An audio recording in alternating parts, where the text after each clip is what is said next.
A very good morning to all the dear students. I hope you all have completed the work which has been given to you till now. Now, without wasting any time, I am moving to the next topic of ours, which is minors and cofactors. This topic is included after exercise 4.3 in chapter 4 of NCERT, whereas it is the first topic of chapter number 5 in elements. Without completing these two topics, we can't go ahead with matrices continued. That is, we must first study what a minor is and what cofactor is before we carry forward the study of matrices. So let us come directly to the topic. Here is the word minor.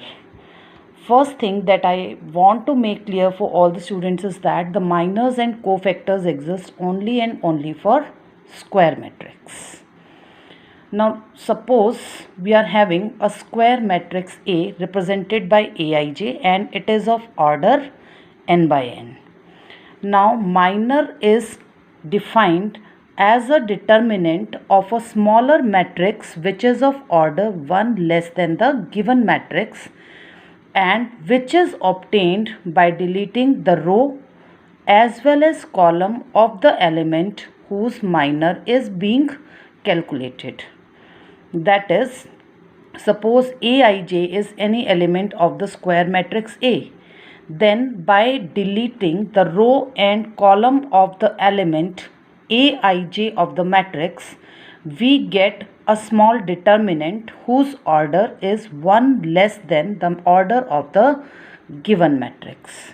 And that determinant provides us with the value of minor. I am again explaining the things in Hindi.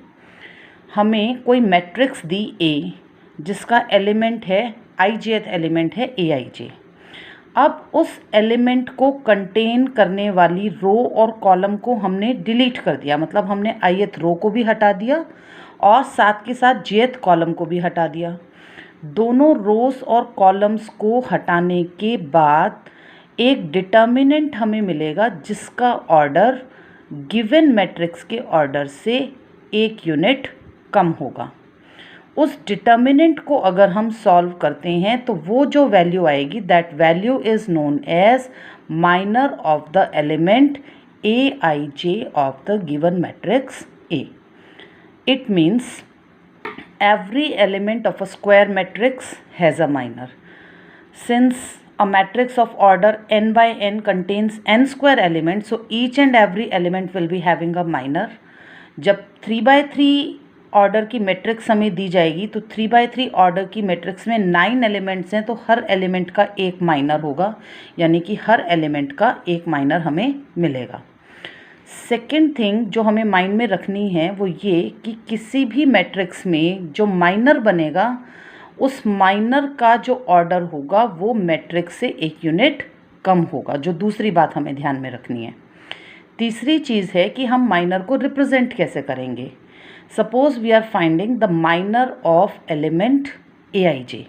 तो Aij के minor को हम capital Mij से represent करेंगे, यानी कि सब्सक्रिप्ट्स तो वही रहेंगे जो कि एलिमेंट के थे, सिर्फ A की जगह कैपिटल M आ जाएगा and the capital M represents what, it represents minor.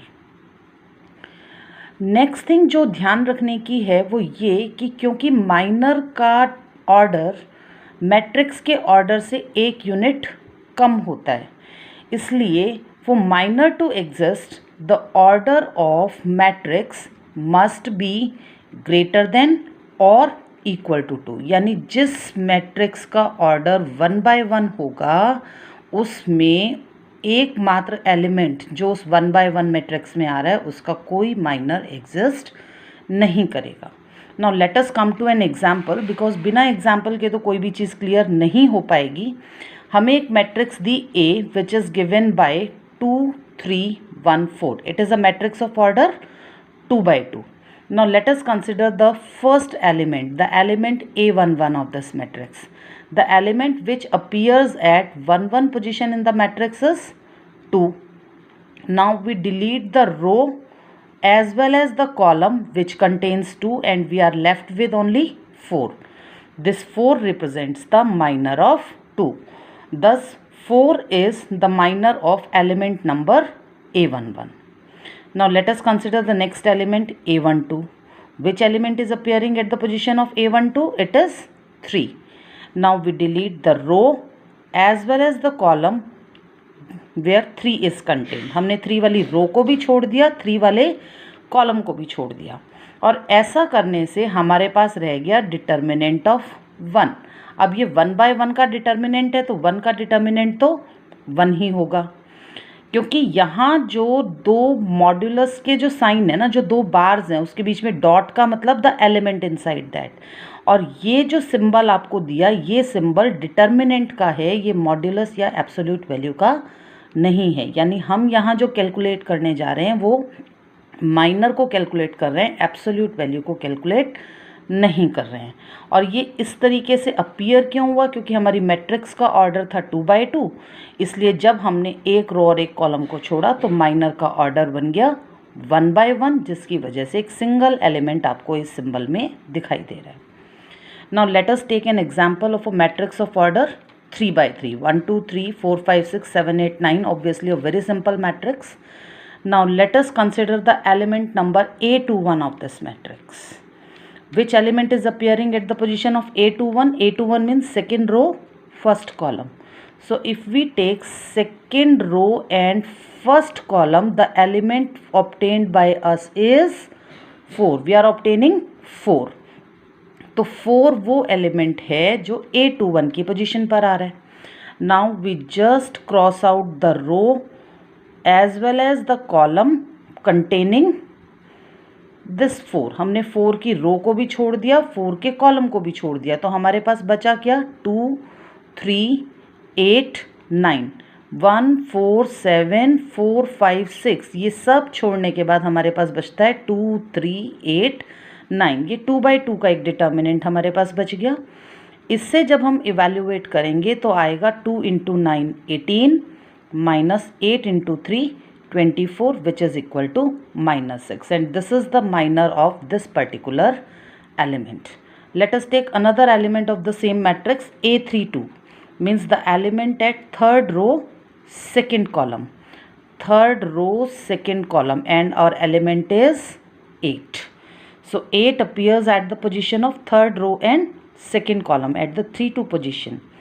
Now just leave the column of 8 and the row of 8. We are left with 1 and 4 in the first column, 3 and 6 in the second column. That is, we are left with only 1 3 4 6. एक बार फिर से check करेंगे. जब हमने 8 के रो और column को छोड़ा तो हमारे पास पहले तो बचता है 1 और 4, और दूसरी तरफ से हमारे पास बचता है क्या? 3 और 6. Now the value of this determinant will be 1 into 6 minus 4 into 3, that is 6 minus 12 which is equal to -6. In this way we can find minor for each and every element of this matrix. Now let us come to the next topic, which is cofactors. As far as cofactor is concerned, it is related with the calculation of minor itself. Suppose A is a matrix Aij of order n, then the cofactor of element Aij is denoted by the symbol Aij. We replace small a by capital A. And this cofactor is defined as Aij Aij is equal to -1 raised to the power I plus j into Mij. Now let us understand what this represents. अगर हम -1 power I plus जे को लेकर चलें तो ये जो quantity है ये उस साइन को इंडिकेट करती है जो किसी एलिमेंट की डिटर्मिनेंट के अंदर पोजीशन को इंडिकेट करता है. आप लोगों ने देखा भी होगा जब आपने डिटर्मिनेंट सॉल्व किए थे तो किसी भी डिटर्मिनेंट को सॉल्व करते हुए यहाँ जो पोजीशन रहती है ये प्लस, फर्स्ट रो के सेकंड पोजीशन पर माइनस, फिर प्लस आता है. सेकंड रो में अगर हम देखें तो पहला एलिमेंट नेगेटिव पोजीशन पर होता है, दूसरा पॉजिटिव पर, तीसरा नेगेटिव पर. और फिर जब हम थर्ड रो में आते हैं then again the positions are plus minus plus. This plus or minus sign is obtained with the help of this quantity which is minus 1 raised to the power I plus j. For example, at the position of A11, the sign will be minus 1 raised to the power 1 plus 1 minus 1 square, that is plus 1. So minus 1 raised to the power I plus j represents the sign regarding the position of the element in the determinant. And Mij is as usual the minor of Aij. Now let us consider a matrix A minus 1, 2, 3, minus 4. In this matrix the element which is at the position of 1, 1, that is first row, first column is minus 1. And if we delete the row and column containing minus 1, we are left with only minus 4. Thus the cofactor of A11 is minus 1 raised to the power 1 plus 1 into this determinant containing minus 4 only. Now 1 plus 1 is 2, minus 1 whole square means plus 1 multiplied by the value of this determinant which is minus 4 provides us with 1 into minus 4, that is minus 4. Similarly, let us take the element at the position of 2, 1, second row, first column. At the position of second row and first column, we are having 2 here. Now, if we delete the row and column containing 2, as I have done in this bracket, तो 1, 2 का हमने column भी delete कर दिया, 2 का रो भी delete कर दिया, तो हमारे पास बचा क्या? सिर्फ 3. तो डिटर्मिनेंट तो बचा 3 और पोजीशन हो गई minus 1 raised to the power 2 plus 1, that is minus 1 whole cube, and minus 1 whole cube means minus, so minus 1 into 3, that is minus 3. In this way we can calculate the cofactors. Now let us take an example of a matrix of order 3 by 3. Here is a matrix which I have written 1 minus 4 7 minus 2 5 minus 8 3 minus 6 and minus 9. Let us consider an element at the position of 1, 2, first row, second column. First row, second column, the element is minus 4. Now the cofactor will be given by A12 is minus 1 raised to the power 1 plus 2. Here I is 1, j is 2, 1 plus 2 into the minor of this element minus 4. To calculate the minor, again we delete the column containing this element as well as the row, and we are left with minus 2, 3, minus 8, minus 9. Is it clear? I think it must be clear to all of you. It is minus 2, 3, minus 8 and minus 9.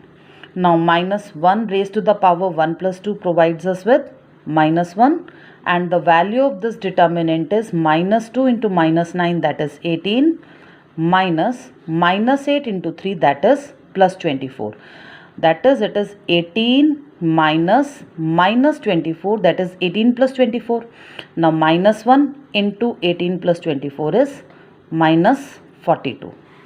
Similarly, let us take another element at the position of 3, 3, third row, third column. This element is minus 9. Now just leave behind the column as well as row containing this A33 minus 9. We are left with what? We are left with 1, minus 2, minus 4 and 5. We are left with the determinant of order 2 by 2 containing 1, minus 2, minus 4, 5 after striking out the row and column containing this element. Now the position is given by minus 1 raised to the power 3 plus 3. 3 plus 3 is what? 6. So minus 1 raised to the power 6 provides us with 1, and the value of this determinant is 5 minus 8, which is equal to minus 3. In this way we can calculate the minor as well as cofactor of any element of the given matrix. Now the question arises, what is the use of calculating these minors and cofactors? It is a very obvious question. हर एक के दिमाग में आता है इतनी सारी calculation करें तो क्यों करें, किस लिए करें?